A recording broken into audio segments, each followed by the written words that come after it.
Hello, Rabbi. Such an honor to speak to you every time. My mom and I send our appreciation towards you for everything that you've done. My question today is about Daniel chapter 9. I was discussing this with some Christians the other day, and they were explaining to me that it's a prophecy about how the Messiah is supposed to come and die before the year 29 CE.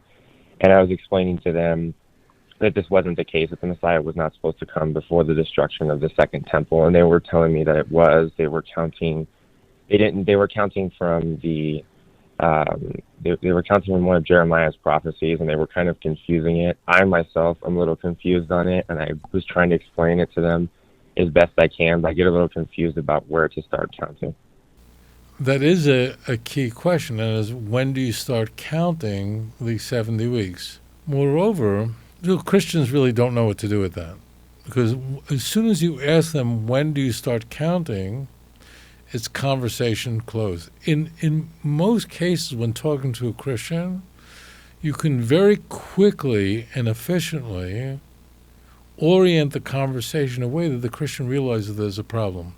Like when talking about Isaiah 53, always begin by asking who's speaking. Always.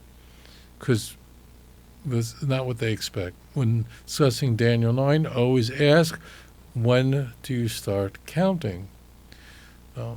We know when we start counting, it's the destruction of the first temple. Go back to Daniel 9, verse 1 and 2. The Chorvot Yerushalayim. Daniel is standing a half a century after the destruction of the first temple. We know that because those are the first words of Daniel 9. Daniel 9 begins by saying that I am here in the year of Darius the Mede. Okay? Stop. Why is that? That's the whole key. The whole key is that Daniel is standing in the first year of Darius the Mede. Why is this important? And it's okay to ask a question like, why is that significant? They'll have no clue. But that's everything, because Darius the Mede, who very quickly is replaced by Cyrus the Great, emerges after the destruction of the Babylonian Empire, a half a century after the first temple was destroyed by the Neo-Babylonian Empire, by Nebuchadnezzar. Okay? That's very critical. So first I want to answer you very quickly. You need to also ask the question of, there are 6 things that we're told in Daniel 9, verse 24, that are to occur at the culmination of the 70 weeks. For example, that sin would come to an end. And that's how it begins. There would be everlasting righteousness. All prophecy will be completed. Well, if this is talking about Jesus, how did sin come to an end? Really? There's no sin in the world? Really? It literally says that it'll be the end of transgression. So right away, the Christians are in enormous trouble. Let's dial it back again. Very quickly, the time that you begin counting is from the destruction of the first temple, and you go forward 490 years. The second temple stood for 420 years. The Babylonian exile was 70 years. That's 490 years. Daniel made a mistake when he was contemplating or calculating or considering the prophecies of Jeremiah. How do you know that? It says that. In Daniel 9, verse 1 and 2, Daniel is very distressed. So you've got to understand this, or you just won't understand what's happening here. Daniel was looking at 2 passages in Jeremiah which seem at first glance to be the same prophecy of the same period of time. And the 2 passages that Daniel had in view that caused him distress was Jeremiah chapter 25, verse 12, and Jeremiah 29, verse 10. Now, those 2 prophecies at first glance seem like they're the same, and that's what Daniel thought. It was a mistake, and the angel Gabriel is sent to Daniel to correct him. But let's explain this. Daniel views these 2 prophecies. The first prophecy of Jeremiah 25, verse 12, is that Babylon would be destroyed would come to an end at the end of 70 years. The context, you might as well know this, is Jeremiah is trying to persuade the Jews not to rebel against the Babylonian Empire, which is a theme that makes up a large bulk of the book of Jeremiah. Jeremiah is saying, God's not on your side, don't do this. It doesn't work at the end. But one of the arguments he puts forward is the Babylonian Empire is done after 70 years. Like, just wait. You just stop, wait, and the Babylonian Empire is going to disappear. Okay? But there is nothing in Jeremiah 25:12 that speaks about the restoration of the Jewish people. This is very important. It's only about the Babylonian Empire coming to an end, which the Babylonian Empire, the Neo-Babylonian Empire, only was around for 7 decades. Now, Jeremiah 29 verse 10, on the other hand, which also speaks of 70 years, is not speaking about the destruction of the Babylonian Empire, but is speaking about the restoration of the Jewish people to their land, which is really quite different. Daniel is standing there. The Babylonian Empire has just collapsed, but nothing's happening. The Jews are still in Bavel. The Jews are still in Babylon. The Jews aren't returning. What's going on? You can only imagine how the consternation that gripped the prophet. Oh my God. The Babylonian Empire has collapsed, but all the Jews are still in Bavel. There's no hint. There's nothing to suggest the Jews are returning. What's happening here?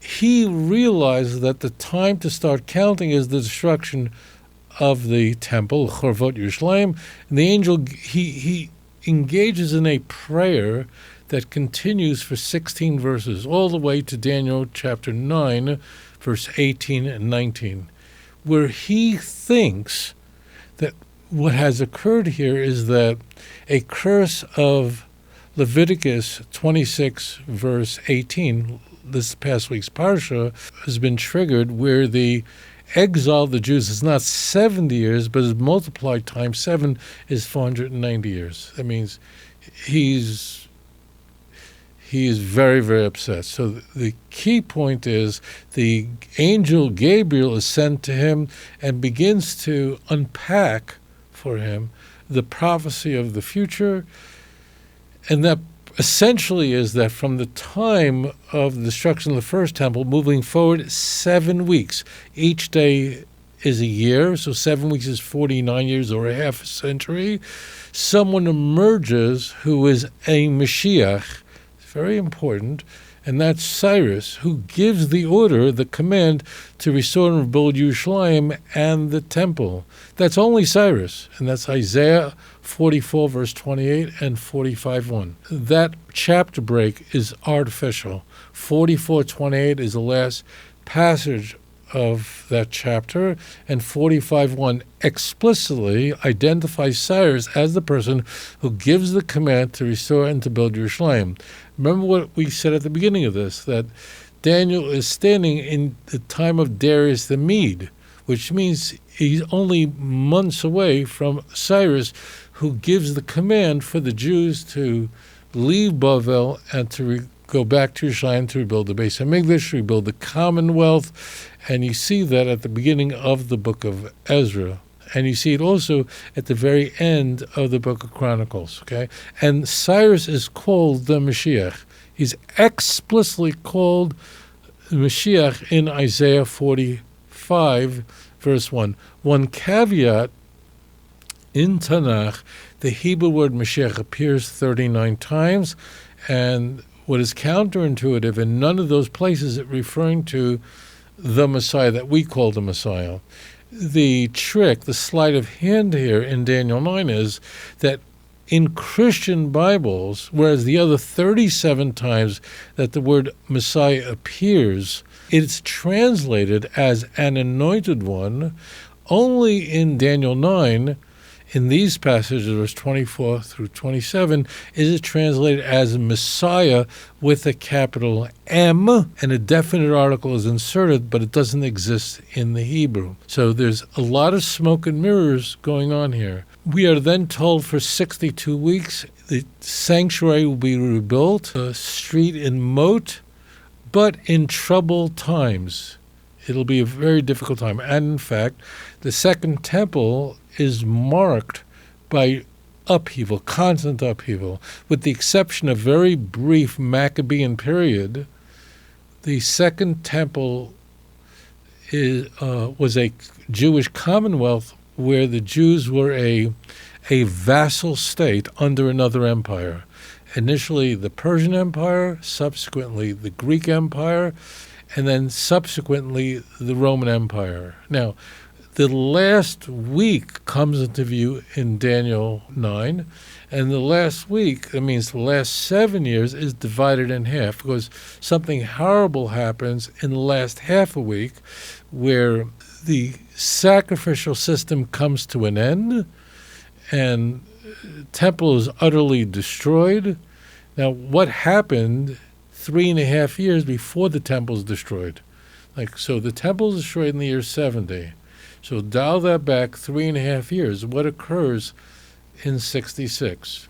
That's right. That's the Great War that Titus, who was the general of Rome under the emperorship of Vespasian, goes to war with the Jews, with Judea. The war goes for 3.5 days, meaning a half a week.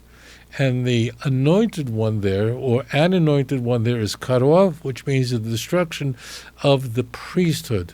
Sacrifices come to an end, utterly come to an end. Now, and the term there is Yikares Mashiach, an anointed one is cut off. That's either the high priest or the priesthood. What that means is the following. I'm a priest. I'm a Kohen. I'm a direct descendant of Aaron.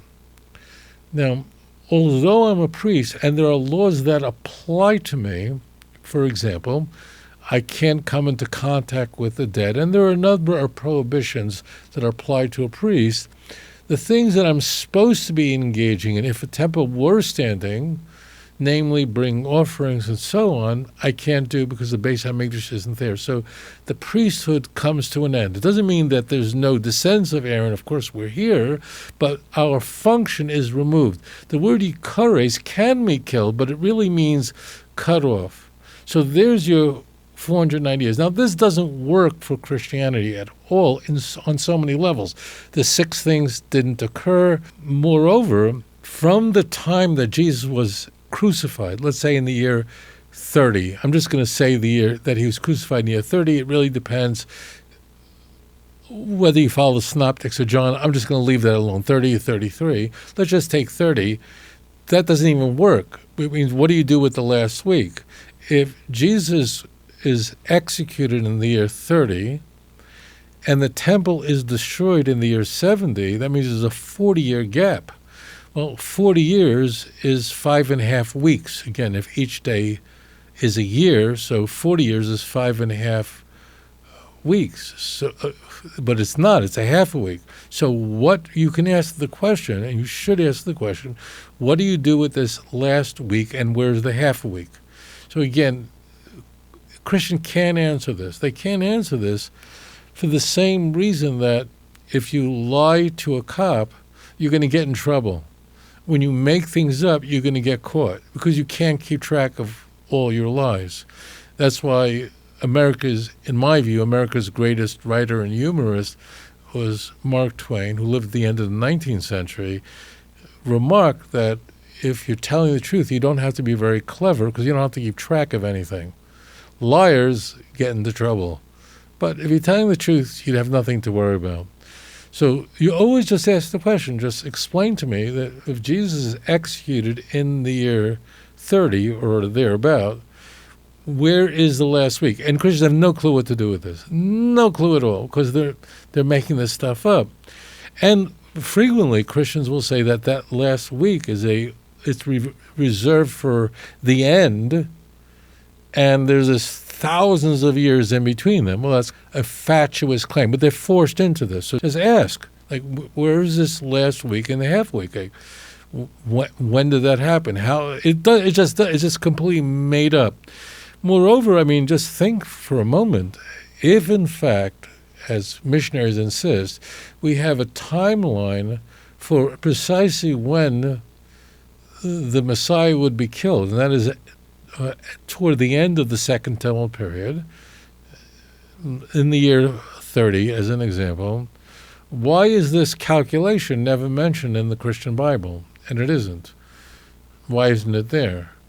Now, there are other parts of Daniel 9 that are mentioned in the Christian Bible. It's not like they didn't know that the chapter didn't exist.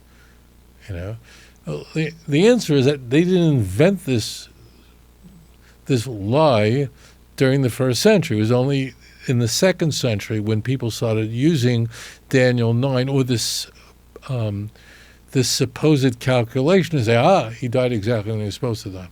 So this is all really quite silly. We always want to start, like, when do you start the calculation? And when does it end? And why do you begin it there? And then immediately, who is this anointed individual who gives the command to restore and rebuild Jerusalem? We know that as, just look at Isaiah 45, verse 1. It's right there. Cyrus, by name, is told that he's God's anointed who's going to give that command. So it's really very simple.